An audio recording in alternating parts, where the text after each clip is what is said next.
Alhamdulillah nahmaduhu wa nasta'inuhu wa nastaghfiruhu wa nastahdihi wa na'udzu billahi min syururi anfusina wa min sayyiati a'malina. Innahu may yahdihillahu fala mudilla lahu wa may yudlil fala hadiya lahu. Asyhadu an la ilaha illallah wahdahu la syarika lah wa asyhadu anna sayyidana wa nabiyyana Muhammadan abdullahi wa rasuluhu la nabiyya wa la rasula ba'dah. Allahumma salli wa sallim wa barik alaihi wa ala alihi wa ashabihi wa man tabi'ahum bi ihsanin ila yaumil qiyamah. Amma ba'du fa ya ibadallah, usi nafsi wa iyyakum bi taqwallah, ittaqullaha haqqa tuqatih wa la tamutunna illa wa antum muslimun. Hadirin hadirat jamaah Masjid Al-Hidayah yang insyaallah mudah-mudahan kita senantiasa diberikan hidayah oleh Allah Subhanahu wa taala. Hidayah dalam pengertian istiqamah, ketetapan kita, keteguhan hati kita dalam melaksanakan semua perintah-perintah Allah Subhanahu wa taala dan menjauhi semua larangan-larangannya. Itulah yang kita minta kepada Allah ketika kita sholat, baik sholat fardu maupun sholat sunnah. Kita membaca surah Al-Fatihah dan berdoa kepada Allah, ihdinas siratal mustaqim. Ya Allah, berikanlah kami hidayah jalan petunjuk agar kami istiqomah. Jadi bukan minta hidayah dari nol lagi. Sebab Anda semua, kita semua lahir dalam keadaan fitrah, kemudian lahir di tengah keluarga orang tua yang muslim, nah itu sudah dapat hidayah. Yang kita mintakan kepada Allah setiap hari, setiap saat itu adalah bagaimana petunjuk Allah Subhanahu wa taala itu diberikan kepada kita berupa nikmat istiqomah. Insya Allah. Kenapa? Karena istiqomah ini berat. Istiqomah dalam menjalankan aturan-aturan Allah, melaksanakan perintah Allah dan menjauhi larangan Allah ini berat. Jangankan perkara yang besar, perkara yang kecil saja yang sering kita lakukan secara rutin dan kita anggap rutin, sholat 5 waktu. Ini kan kelihatannya sepele, Pak. Nggak perlu keluar biaya seperti zakat. Nggak perlu bayar ongkos pergi pulang pergi seperti ibadah haji dan umroh 2 juta, ya. Dan tidak capek lelah seperti kita puasa. Ini ibadah setiap hari yang rutin, paling gampang, capek enggak, keluar duit enggak, ya, panas enggak, sholat ya di dalam ruangan ber-AC lagi kan, ya. Untuk mengisi waktu istirahat begitu ya. Ini tidak memerlukan apa-apa, cuma memerlukan apa? Hati yang kuat. Inilah nikmat istiqomah. Makanya di dalam Al-Quran Allah mengatakan wa innaha kabiratun illa 'alal khashi'in. Salat itu berat kecuali bagi orang-orang yang hatinya khusyuk. Nah, tema kita pada kajian tanggal 15 Ramadan ini adalah pondasi agama pada amalan hati. Betul, karena segala sesuatu itu bergantung kepada hati kita. Pondasi agama ini, kalau kita lihat struktur bangunannya, itu kita kenal dengan 3 tingkatan. Ada Islam, ada iman, ada ihsan. Sebagaimana keterangan dari hadis Jibril ketika bertanya kepada Rasulullah SAW tentang bangunan Islam. Islam itu apa? Iman itu apa? Ihsan itu apa? Islam ini untuk anggota tubuh kita. Melatih kedisiplinan kita, melatih ketundukan kita, kepatuhan kita kepada Allah Subhanahu wa taala mulai dari sholat. Ini ritme kehidupan. Waktu sholat itu mengikuti jam metabolisme tubuh. Mulai dari bangun tidur. waktu fajar kita sholat subuh. Puncak aktivitas kita waktu zuhur, kita sholat zuhur.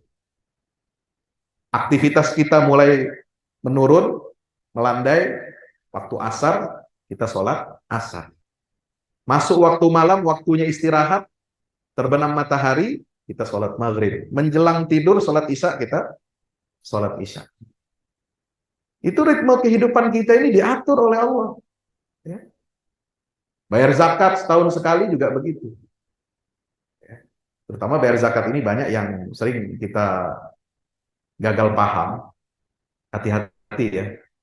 Jangan sampai nanti kita udah bayar zakat tapi nunggak. Gimana Pak Ustadz kok bisa nunggak bayar zakat? Iya, karena saudara ngitungnya pakai bulan Syamsiah, bulan Masehi. Takutnya nunggak, belum, baru bayar itu setahun lebih. Karena syariat membayar zakat itu mengikuti waktu bulan Komariah. Hitungan setahun yang disebut dengan satu haul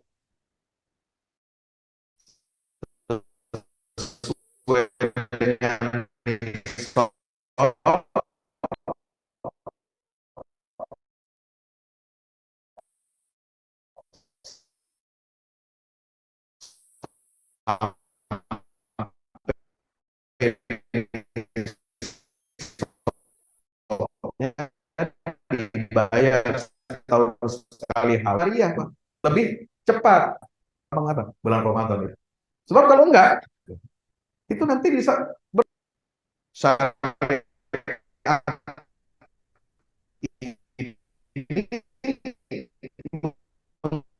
mengikuti perjalanan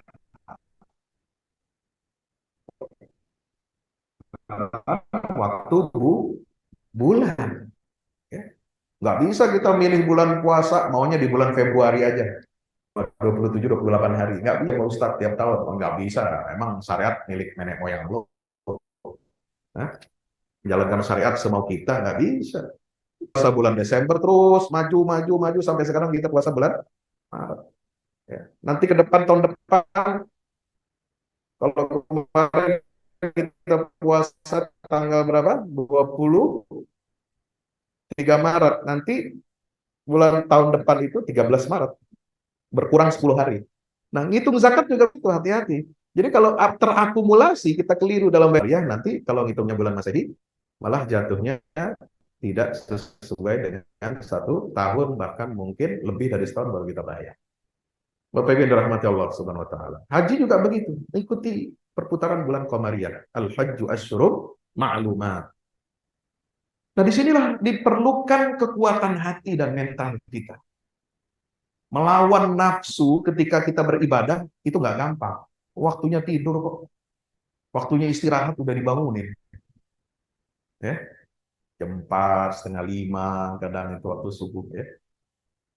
Kadang setengah 5 lewat, kadang jam 5, kadang jam 4 kurang. Pernah kemarin kan? Bulan-bulan apa itu? Desember, November itu jam 4 kurang itu subuhnya itu. Ya. Kok waktu zuhur kita lagi sibuk-sibuknya bekerja, puncak-puncaknya aktivitas kita, banyak meeting, banyak rapat, kok kita disuruh dipanggil azan, sholat zuhur.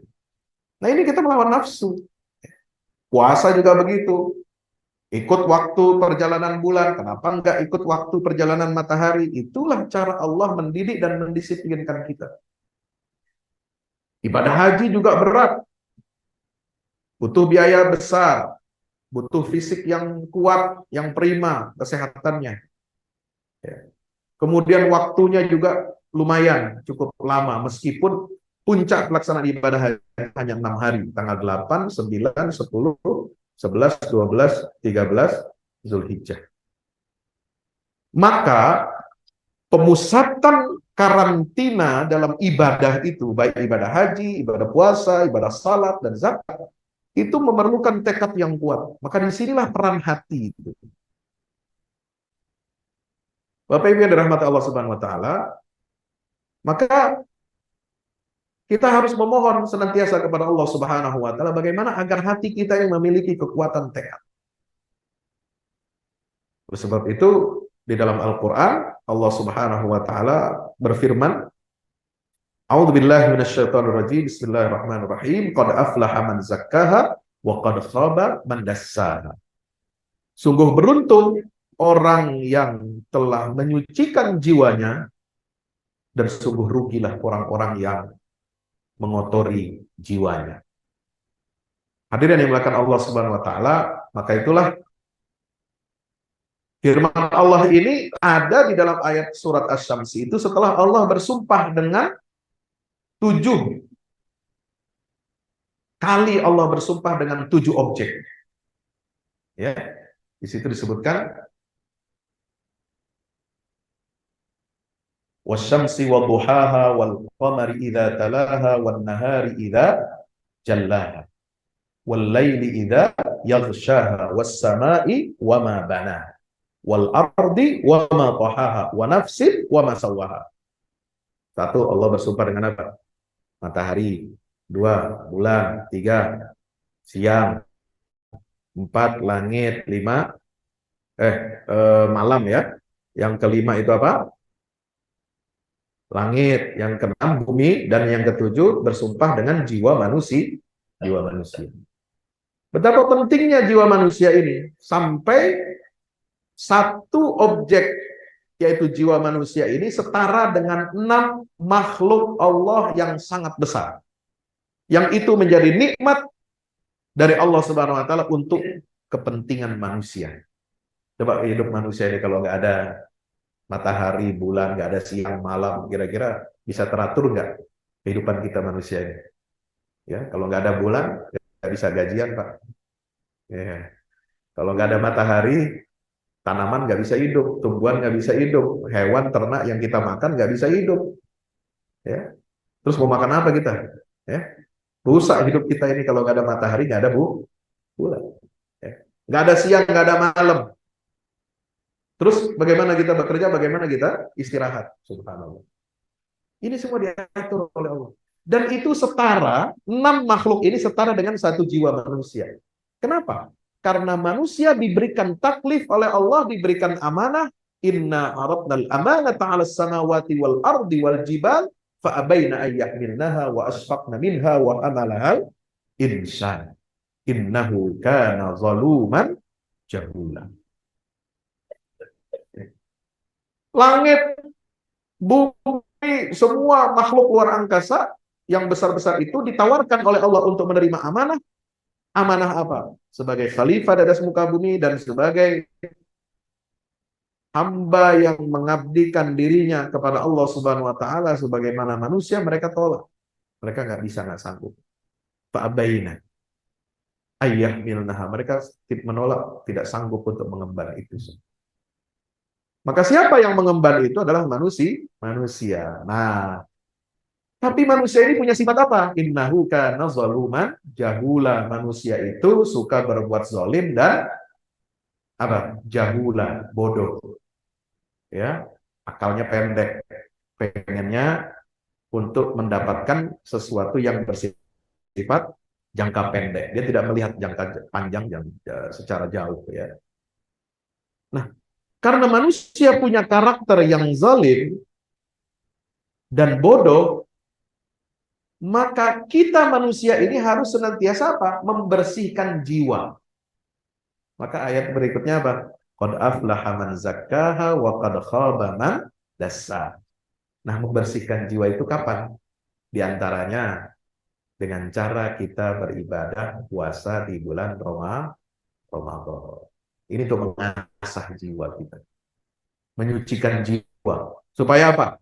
Jiwa kita ini jadi jiwa yang mutmainnah, jiwa yang senantiasa tenang, tentram ya kepada Allah Subhanahu wa taala, jiwa yang senantiasa bertawakal kepada Allah, berserah diri kepada Allah, jiwa yang yakin kepada semua keputusan, ketetapan dari Allah Subhanahu wa taala, jiwa yang sabar menghadapi musibah. Ini kan kalau kita nggak punya jiwa yang bersih, kita ini bisa hidup ya, stres, depresi, bisa bunuh diri.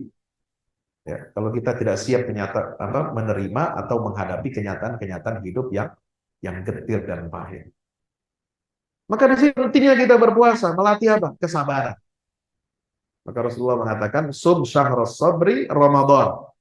Puasalah kamu bulan Ramadan sebagai bulan kesabaran, bulan penyucian jiwa. Maka hadirin yang dimakan Allah Subhanahu wa taala, kita lihat tayangan video berikut ini sekilas ya. Ini tentang pentingnya penyucian jiwa manusia.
Baik, Bapak Ibu yang dirahmati Allah Subhanahu wa taala,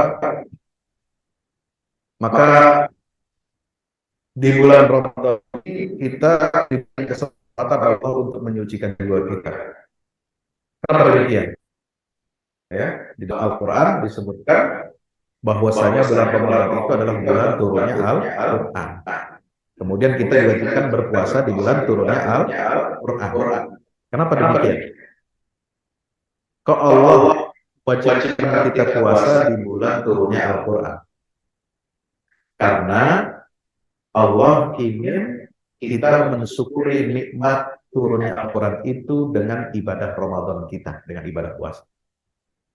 Pertanyaannya, kenapa mensyukuri nikmat turunnya Al-Quran itu dengan cara berpuasa, bukan dengan cara lain? Ya, kan kadang kalau kita bersyukur nikmat itu caranya bagaimana? Sujud syukur, mengucapkan hamdalah, alhamdulillah, ya. Kemudian sedekah, ya. Kemudian bisa juga dengan cara apa? Nazar, dia potong hewan untuk cara bersyukur dia kepada Allah. Tapi Allah memilih cara mensyukuri nikmat turunnya Al-Quran itu dengan bagaimana? Dengan cara kita berpuasa. Kenapa? Karena Al-Quran dan puasa itu punya satu tujuan. Apa tujuannya? Sama-sama untuk menyucikan jiwa manusia. Itu jawabannya. Maka kita gunakanlah kesempatan di bulan Ramadan ini untuk betul-betul menyucikan jiwa kita manusia. Karena jiwa kita ini 11 bulan yang lalu sudah mulai karat, sudah mulai membeku, sudah mulai membatu, keras, ya. Nah, ini harus dilembutkan lagi, harus dibersihkan lagi, ya, harus senantiasa kita rawat, kita treatment. Ya. Kenapa? Mesin mobil aja kita treatment, kita rawat, servis tiap 5.000 kilometer, 10.000 kilometer, ya, itu kita rawat mesin. Ya. Perawatan elektronik ada, perawatan mobil ada, perawatan motor ada, tapi hati kita, jiwa kita tidak ada yang merawatnya. Bagaimana kita merawatnya? Kita harus berkonsultasi dengan Allah. Karena Allah lah sang pemilik jiwa manusia. Dialah yang mampu membolak-balikkan hati manusia. Maka formulasi penyucian jiwa itu hanya bisa kita dapatkan dari mana? Dari Al-Quran, dari Allah. Ya. Kalau perawatan mesin, datang ke bengkel. Kalau perawatan alat elektronik, ya datang ke tempat service centernya. Ya, kita bisa tanya bagaimana cara merawatnya, bagaimana cara memperbaikinya. Ada ahlinya. Tapi kalau hati saudara yang rusak, jiwa kita yang rusak, siapa yang bisa merawat itu? Ada ahli. Sains, teknologi, kedokteran yang bisa merawat hati manusia? Nggak bisa. Dokter spesialis itu hanya bisa melakukan bedah atau cangkok hati, lever, itu bisa. Tapi kalau jiwa manusia rusak, tidak berfungsi, itu nggak bisa diselesaikan dengan operasi bedah untuk mengganti liver kita.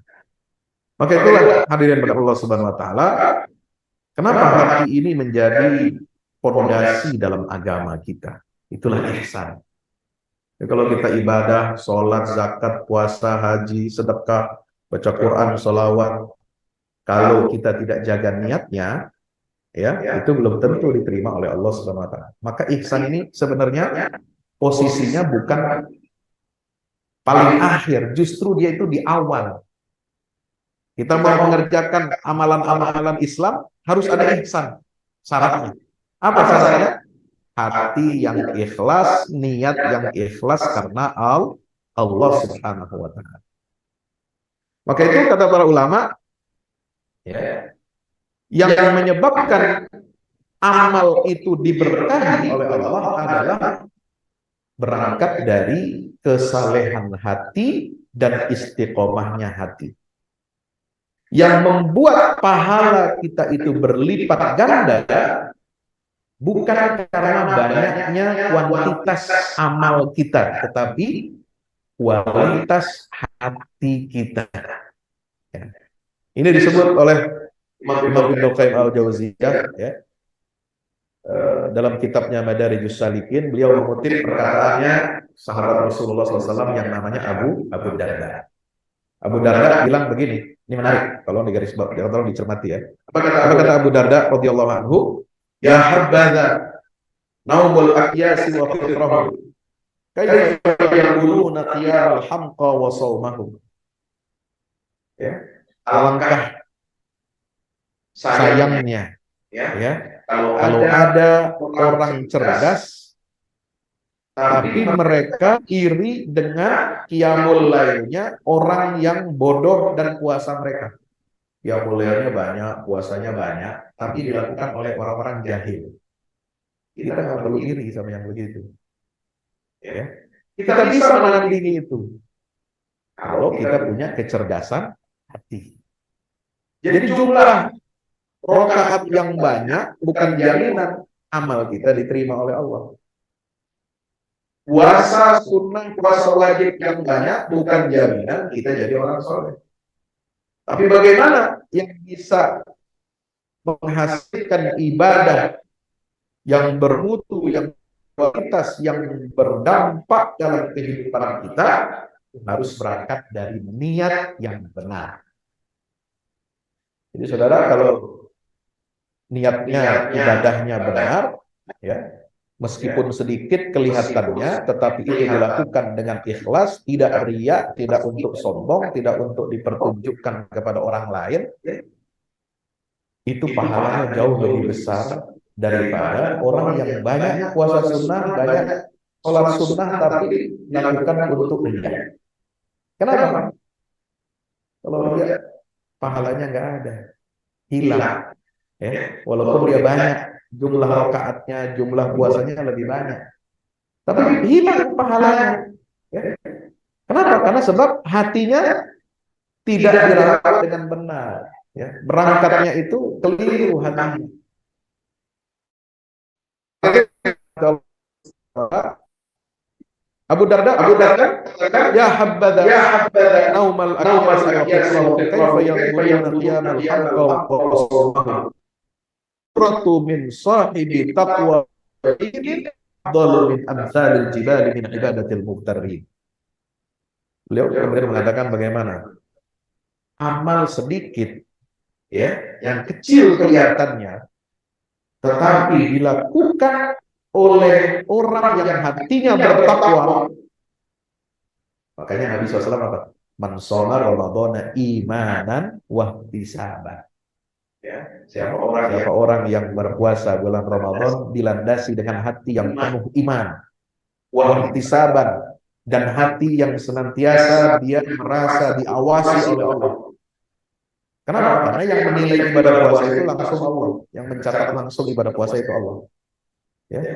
Kalau amal yang lain, sholat, zakat, haji, sedekah itu malaikat yang nyatet. Ya. Tapi kalau puasa, ini yang nyatet langsung Allah Subhanahu wa Ta'ala. Makanya kita kata ihtisaban. Makanya harus hati-hati. Puasa Ramadan kita nggak boleh lalai. Kalau sholat kita lalai, lupa, khusyuk, tapi dengan berjamaah masih bisa ditambal, Pak. Ya, masih bisa ditambal tuh kurang-kurangnya sholat tuh. Apalagi habis sholat kita sholat sunnah, habis sholat zuhur tadi kita sholat sunnah. Nah itu bisa menambal kekurangan-kekurangan kalau kita nggak khusyuk di dalam sholat fardu kita. Tapi kalau puasa mau nambah apa? Kalau kita keliru dalam berpuasa, puasa ngomongin orang, dosa nggak? Dosanya 2 kali lipat. Ya. Itu bagaimana nambahnya? Nggak bisa, karena nggak ada. Habis puasa siang ini, terus malamnya puasa sunnah lagi gitu. Nggak ada, bos. Nggak ada. Ada puasa qobliyah, Mbak Dia? Ada? Nggak ada kan? Nggak bisa ditambah kalau kita kurang. Pahala puasa kita nol. Nggak bisa diisi dengan pahala yang lain. Kenapa? Karena puasa ini memang hanya untuk Allah, maka Allah sendiri yang mencatatnya dan membalas. Ya, ini beda-beda dengan ibadah yang lain. Kalau zakat ada yang kurang-kurang, ya masih bisa dimaafkan sama Allah. Dicatat oleh malaikat, udah bagus. Ya, mungkin ditambah dengan apa? Sedekah-sedekahnya, dengan infak-infaknya. Ya. Kalau haji ada yang kurang, bisa ditambah dengan hal-hal yang di luar daripada pelaksanaan ibadah haji. Tapi kalau puasa, nggak ada yang bisa nambah, kecuali kita harus jalankan ibadah puasa ini dengan hati yang ikhlas karena Allah Subhanahu wa Ta'ala. Maka itu wadurratu min sahibi taqwa wa yaqin afdal min amsalil jibal.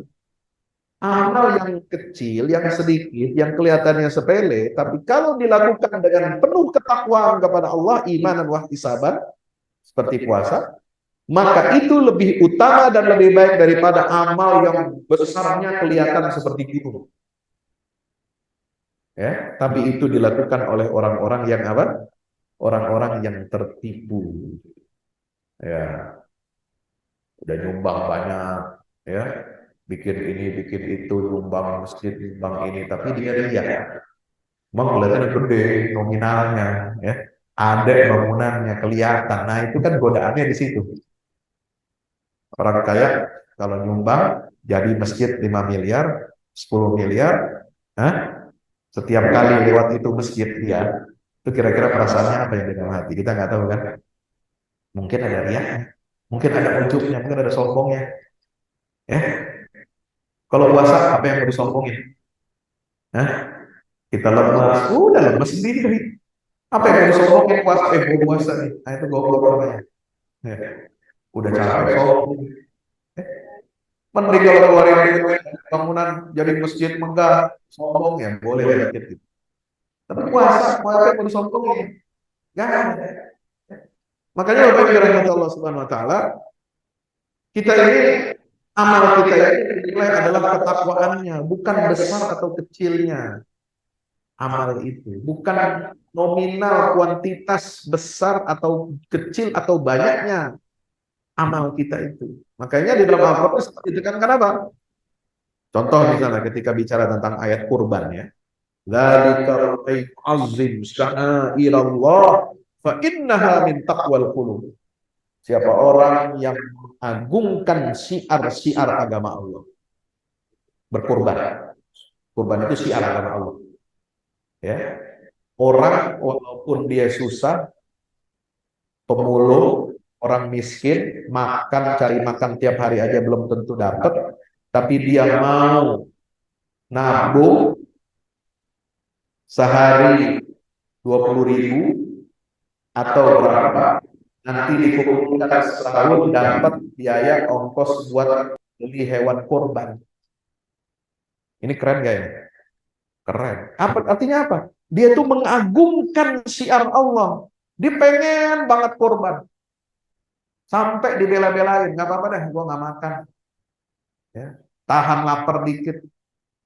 Biasa makan 3 kali sehari, nggak apa-apa, saya tabung. Nggak makan sekali dalam 1 hari. Kan kalau nggak makan sekali dalam sehari kan masih bisa hidup, Pak. Ya, bisa hidup nggak?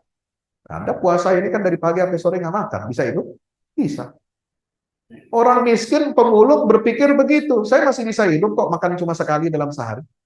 Tapi dia nabung.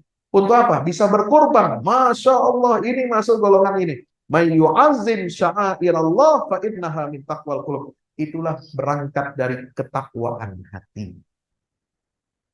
Coba lihat sama orang yang kerja kantoran, banyak duitnya, tiap hari makan di restoran, korban setahun sekali, kagak. Nah, ada yang begitu? Banyak. Merokok bisa tiap hari. Wah, berapa bungkus sehari. Tapi untuk korban, nggak mampu dia. Hatinya nggak bertakwa. Ini bedanya, Pak. Maka yang dilihat itu apa? Kualitas hati. Wa may yu'azzim sya'airallah. Meskipun dia kecil. Mungkin yang dia beli kambingnya kecil. Ya, nggak seberapa. Beda sama bapak-bapak, saudara-saudara. Kalau beli kambing yang harganya 5 juta. Yang gemukan dikit, yang gede gitu ya. Mungkin orang miskin ini belinya cuma kambing harga 2 juta. Dia mampunya segitu. Tapi itu berangkat dari ketakwaan dia kepada Allah. Ini yang akan dinilai oleh Allah sebagai apa? Hati yang bertakwa kepada Allah Subhanahu wa taala. Ya. Di ayat yang lain juga demikian, Allah taala menyatakan, ini hukum, Pak, ini hukum Allah, ya. Ini hukum rumus dalam beribadah itu, kita harus perhatikan ayat-ayat ini. La yanalallaha luhumuha wala dima'uha walakin yanaluhu taqwa minkum. Yang sampai kepada Allah itu bukan darah hewan kurban dan bukan dagingnya. Jadi nggak penting banyak sedikitnya hewan kurban itu. Ya, berapa besar, berapa banyak daging yang dikorbankan ya dari hewan kurban itu. Tapi yang paling penting adalah yang sampai kepada Allah itu adalah nilai ketakwaannya kepada Allah Subhanahu wa taala. Kita korban sapi yang 1 kintal misalnya, 1000 kilo, ya, tapi niatnya keliru, ya, hatinya busuk, ya, akhirnya itu amalan ibadah kurban itu belum tentu diterima oleh Allah, karena Allah tidak melihat darah dan banyaknya darah dan banyaknya daging yang dipersembahkan itu, yang dikorbankan atau disembelih untuk dikorbankan, tapi yang dinilai itu adalah ketakwaannya kepada Allah Subhanahu wa taala. Ya. Ini rumus ya dalam kita beribadah, bukan beribadah. Bukan berarti kita mengecilkan, oh kalau gitu udah ibadah. Kalau bikin korban ya udah cari yang murah-murah, yang kecil-kecil, enggak begitu juga.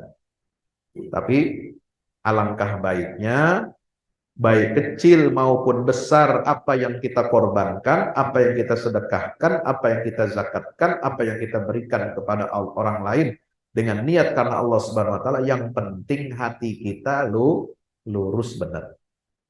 Ini yang paling penting. Ya, akan lebih bagus lagi yang mampu bisa beli yang besar. Yang nggak mampu silahkan semampunya beli kurbannya. Ya, semuanya sama diganjar oleh Allah dengan apa? Dengan kelurusan hatinya, bukan dengan yang lain. Bukan dilihat, oh pahala buat orang kaya yang nyumbang hewan sapi korban yang beratnya 1 kintal, pahalanya lebih gede. Enggak, ya. Pahalanya mah sama. Kalau sama-sama ikhlas sama. Gitu. Sama, Pak. Kalau sama-sama ikhlas. Tapi kalau nggak ikhlas, niatnya rusak, kotor, yang besar memberikan hewan kurban, yang paling besar mengeluarkan zakatnya, infaknya, sedekahnya, belum tentu dia dapat pahala yang besar. Makanya ini yang harus kita perhatikan. Kita harus senantiasa memperbaiki hati kita. Terakhir, kata seorang tabi'in, ulama tabi'in, Abdullah ibn al-Mubarak, beliau pernah menyatakan satu kalimat yang sangat penting untuk kita simak. Ini dicatat oleh Imam Ibn Rajab Al-Hambali dalam kitab Jami'ul Ulum wal Hikam. Apa kata Imam Abdullah ibn al-Mubarak? Rubba amalin saghirin tu'azzimuhun niyyah. Berapa banyak amal yang kecil tapi jadi besar karena niat. Wa rubba amalin katsirin tusaghiruhun niyyah. Sebaliknya, berapa banyak amal yang besar kelihatannya banyak tetapi menyusut, menjadi susut amal itu karena apa? Karena niat. Ya, itu. Jadi niat ini apa? Bergantung kepada hati. Kalau niat kita benar, hati kita benar, amal sekecil apapun jadi besar nilainya di sisi Allah Subhanahu wa Ta'ala. Sebaliknya, kalau amal sebesar apapun, uang sebesar apapun yang kita infakkan, kalau hati kita rusak, hati kita tidak ikhlas karena Allah Subhanahu wa Ta'ala, maka amal yang besar itu nanti menyusut, tidak kita lihat pahalanya di sisi Allah Subhanahu wa Ta'ala. Mudah-mudahan kita dapat menata dan memperbaiki hati kita. Senantiasa kita introspeksi. Di bulan suci Ramadan ini adalah bulan yang paling baik untuk kita menata diri. Ya, kalau Ramadan enggak membuat kita berubah, ini harus jadi tanda tanya. Kalau Ramadan tidak menyebabkan dosa-dosa kita diampuni oleh Allah, ini harus jadi tanda tanya. Makanya Nabi SAW kan pernah dilihat oleh sahabat naik ke atas mimbar 3 kali undakan, beliau bilang amin, amin, amin. Kenapa? Nggak ada yang baca doa, kok amin. Ternyata setelah beliau turun dari mimbar ditanya oleh para sahabat, kenapa ya Rasulullah engkau mengucapkan amin 3 kali sebelum naik mimbar? Tadi malaikat Jibril membisiki saya, dia berdoa kepada Allah, ya saya aminkan. Ya. Apa doanya? Ba'uda man adraka Ramadan falam yughfar lahu. Celakalah orang yang mendapati Ramadan sehat walafiat sampai akhir Ramadan, setelah bulan Ramadan dosa-dosanya belum diampuni sama Allah. Ini celaka. Nauzubillah min. Berarti apa? Puasanya nggak benar. Puasanya masih bercampur dengan apa? Kerusakan, bercampur dengan amal yang tidak benar, ya. Bahkan mungkin mengerjakan apa yang diharamkan oleh Allah. Kalau kita puasa lalu membuat Allah murka, tidak ridho, ya udah angus pahalanya, Pak. Hati-hati puasanya. Ya. Yang kedua, doa malaikat Jibril. Ba'uda man adraka walidayhi falam yudkhilahul jannah. Celakalah orang yang mendapati ada orang tuanya masih hidup, ya, dia bisa berbakti tapi dia tidak berbakti kepada orang tuanya dan tidak menjadikan kedua orang tua itu menjadi jalan tol menuju surganya Allah. Ini orang celaka. Ada orang tua tapi kita enggak bakti sama mereka, masih hidup padahal. Nanti kalau udah orang tua meninggal baru menyesal, kenapa dulu saya masih hidup enggak berbakti sama orang tua. Ya. Ini orang celaka, kata malaikat Jibril. Maka Rasulullah mengatakan, amin.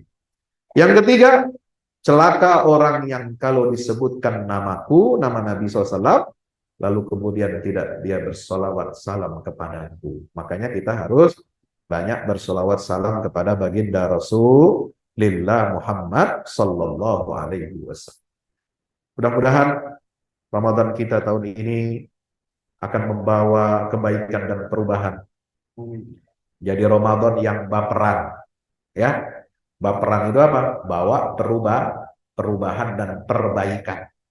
Ya, jangan sampai Ramadan kita ini kualitasnya sama aja dengan tahun-tahun sebelumnya, bahkan mungkin lebih buruk, tidak membawa perubahan buat kita. Nauzubillah min zalik. Mudah-mudahan Allah Subhanahu wa taala terima semua amal ibadah kita, ampuni semua dosa-dosa kita, kuatkan iman Islam kita, istiqomahkan hati kita, lembutkan hati kita agar senantiasa ikhlas, tawakal, sabar dalam menerima tuntunan aturan-aturan dari Allah Subhanahu wa taala. Al-Fatihah.